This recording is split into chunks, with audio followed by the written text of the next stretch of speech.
मैं सुखबीर आप सभी का हार्दिक स्वागत करता हूं। आज हम लोग भारत के भूगोल के बारे में चर्चा करेंगे, जिसमें हम सबसे पहले देखेंगे कि भारत पृथ्वी पर कहां पर स्थित है। आपको पता होगा कि भारत जो पृथ्वी है, पृथ्वी को हम दो बराबर भागों में बांट सकते हैं।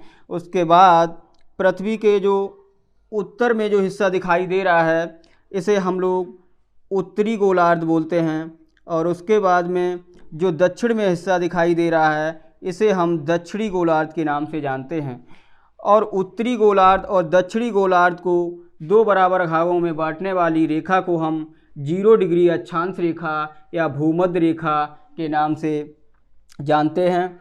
और इसी प्रकार से 0 डिग्री देशांतर रेखा है, और 0 डिग्री देशांतर रेखा के भारत पूर्व में स्थित है, और अक्षांश के माध्यम से 0 डिग्री अक्षांश से ये भारत उत्तर में स्थित है। तो इस प्रकार से हम समझ सकते हैं कि पृथ्वी पर भारत की स्थिति उत्तर पूर्व गोलार्ध में स्थित है।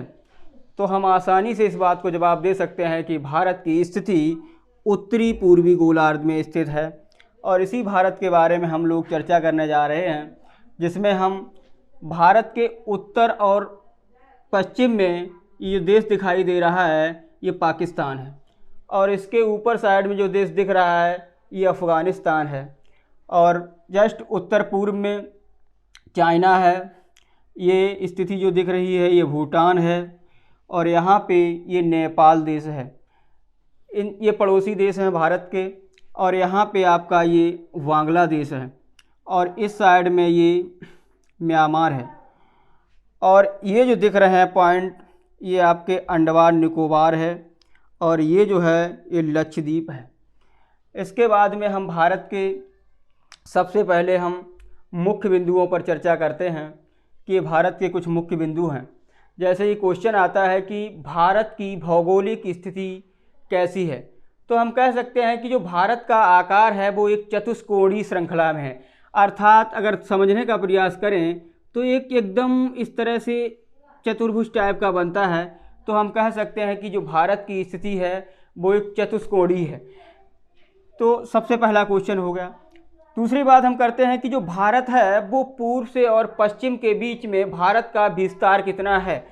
तो पूर्व इधर है और पश्चिम इधर है। इधर पश्चिम है, इधर पश्चिम है, और इधर पूर्व है। यदि हम भारत के अकॉर्डिंग समझें तो भारत इधर पूर्व में है, इधर पश्चिम में है, और भारत का जो पूर्वी राज्य है वो अरुणाचल प्रदेश है, और भारत का पश्चिमी राज्य गुजरात है, और भारत के बिल्कुल उत्तर में लद्दाख और दक्षिण में तमिलनाडु। हम भारत के उत्तर से पूर्व की लंबाई की बात करें तो भारत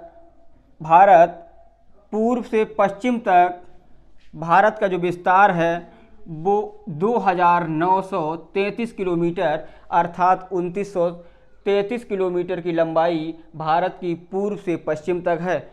उसके बाद में हम बात करें भारत के उत्तर से दक्षिण की लंबाई की बात करें तो भारत उत्तर से दक्षिण की बात करें एक तरह से जम्मू कश्मीर से कन्याकुमारी तक, तो भारत की जो उत्तर से दक्षिण की लंबाई है वो 3214 किलोमीटर है। उसके बाद में ये क्वेश्चन आता है कि भारत का क्षेत्रफल कितना है।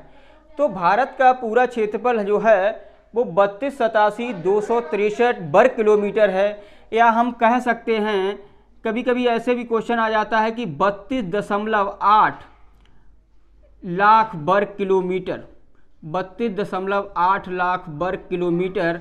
तो हम ये भी आंसर मान लेते हैं, कमीशन में कई बार क्वेश्चन ये आया है, ऑप्शन में पढ़ा होता है कि 32.8 लाख वर्ग किलोमीटर, तो हम इसका भी जवाब दे सकते हैं आसानी से। उसके बाद में ये आता है कि भारत की कुल समुद्री सीमा की लंबाई कितनी है। भारत की कुल समुद्री सीमा की लंबाई कितनी है, तो हम आसानी से बता सकते हैं कि भारत की कुल समुद्री सीमा की लंबाई 7516 किलोमीटर है।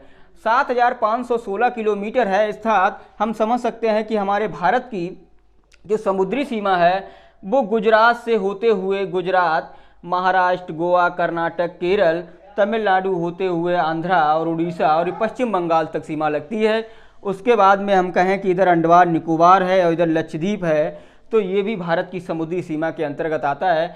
तो अगर ये आता है कि क्वेश्चन कि भारत की कुल समुद्री सीमा की लंबाई कितनी है, तो 7516 किलोमीटर है। अगर ये आता है कि केवल कि भारत की प्रायद्वीपीय सीमा की लंबाई, तो प्रायद्वीप में सबसे पहले हम समझते हैं कि भारत प्रायद्वीप का मतलब ही होता है कि जो प्रायद्वीप का मतलब है कि जो पानी से जो हिस्सा, ऐसा स्थल जो पानी से तीन तरफ से घिरा हुआ है। तो हम समझ सकते हैं कि जो भारत है, ये वाला जो एरिया दिख रहा है आपको, ये एकदम तीन तरफ से, इधर, इधर और इधर से, तो हमें दिख रहा है कि ये तीन तरफ से पानी से घिरा हुआ है। तो हम आसानी से कह सकते हैं कि भारत भी एक प्रायद्वीप है, तो ये पानी से घिरा हुआ है। अगर केवल ये पूछा जाता है कि भारत के प्रायद्वीपीय भारत की समुद्री सीमा कितनी है, तो आपका आंसर होगा 6100 किलोमीटर।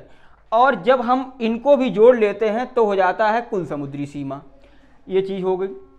अर्थात हम ऐसे भी समझ सकते हैं कि प्रायद्वीपीय भारत की जब समुद्री सीमा पूछी जाती है तो इसमें हम अंडमान निकोबार और लक्षद्वीप की समुद्री सीमा को नहीं जोड़ते हैं। उसके बाद में हम सब बात करेंगे कि एक क्वेश्चन आता है कि भारत में जो समुद्र है उसमें ऐसा कौन सा राज्य है जिसकी सबसे लंबी समुद्र तट की सीमा लगती है। तो हम समझ सकते हैं कि आप आकार भी देख सकते हो कि जो गुजरात है, इस गुजरात का जो तट है एकदम कटा छटा सा दिखता है हमें। तो हम आसानी से बता सकते हैं कि जो गुजरात है इसकी समुद्री सीमा सबसे लंबी है। और दूसरे नंबर पर अगर बात करें तो आंध्र प्रदेश। तो अगर ऑप्शन में गुजरात है तो सबसे पहले आप गुजरात को टिक करेंगे, अगर गुजरात नहीं है तो उसके बाद में आप आंध्र प्रदेश को टिक करेंगे। उसके बाद में ऐसा भी क्वेश्चन आता है कि कुल स्थलीय सीमा की लंबाई कितनी है। स्थल की बात करें तो अर्थात कि गुजरात से ऊपर वाले एरिया से चालू हो जाता है राजस्थान, जम्मू कश्मीर, राजस्थान, पंजाब, जम्मू कश्मीर, लद्दाख वाला जो एरिया है, उसके बाद में हिमाचल प्रदेश, उत्तराखंड, और आगे चलकर इधर कुछ एरिया भूटान का लगता है, सिक्किम का लगता है, और अरुणाचल प्रदेश का लगता है, और इधर भी लगता है। तो हम आसानी से कह सकते हैं कि जो ये स्थल वाला क्षेत्र है, इसकी जो लंबाई है, कुल स्थलीय सीमा की लंबाई है 15,200 किलोमीटर है। और उसके बाद में भारत की अक्षांश के हिसाब से अगर स्थिति को समझने का प्रयास करें तो हम कह सकते हैं कि जो भारत है वो अक्षांश के हिसाब से, ये 0 डिग्री अक्षांश है तो 0 के बाद में 1 डिग्री होगा, 2 डिग्री होगा, 3 डिग्री होगा, इसी प्रकार से यहाँ कहीं पे 8 डिग्री होगा। तो हम कह सकते हैं कि 8 डिग्री 4 से 37 डिग्री 6 उत्तरी अक्षांश पर भारत स्थित है, अगर अक्षांश की बात करें। और उसके बाद में अगर हम देशांतर की बात करें तो देशांतर में 68 डिग्री 7 से, अर्थात देशांतर इधर से चलेगा, ये वाला, ये 0 डिग्री, 1 डिग्री, 2 डिग्री, इस प्रकार से जो भारत है वो पूर्व में है, अर्थात 68 से लगभग 97। हम सिंपल भाषा में कह सकते हैं भारत की अक्षांशीय स्थिति को आपने समझ लिया कि 8 डिग्री 4 से 37 डिग्री 6 उत्तरी अक्षांश में है। इसी प्रकार से भारत की देशांतर की स्थिति को समझें तो भारत की देशांतर की जो स्थिति है वो 68 से लेकर लगभग 97 डिग्री पूर्वी देशांतर में है। तो हम कह सकते हैं कि 68 डिग्री 7 से 97 डिग्री 25 पूर्वी देशांतर में भारत फैला हुआ है। इसी प्रकार से हम पूरी दुनिया की जनसंख्या की बात करें तो पूरी दुनिया की जनसंख्या का भारत में जो है 17.5% जनसंख्या निवास करती है। कि अगर पूरी दुनिया में 100 लोग रह रहे हैं तो 17.5 लोग, एक तरह से सिंपल भाषा में कह सकते हैं कि पूरी दुनिया का 17.5% लोग भारत में निवास करते हैं। इसी प्रकार से हम क्षेत्रफल की बात करें कि पूरी दुनिया के क्षेत्रफल का भारत में 2.4% क्षेत्रफल है। अर्थात अगर पूरी दुनिया 100% में फैली हुई है तो उसका 2.4% क्षेत्रफल भारत में है। और उसी प्रकार से क्षेत्रफल तो 2.4% है, परंतु क्षेत्रफल में भारत का स्थान कितने नंबर पर है, तो हम कह सकते हैं कि पूरी दुनिया के क्षेत्रफल का भारत केवल 7वें नंबर पर है। यदि आपको वीडियो अच्छा लगा हो तो लाइक करना। यदि किसी प्रकार का कोई डाउट है तो आप कमेंट करके बता सकते हैं। यदि वीडियो अच्छा लगे तो आप सब्सक्राइब जरूर करें।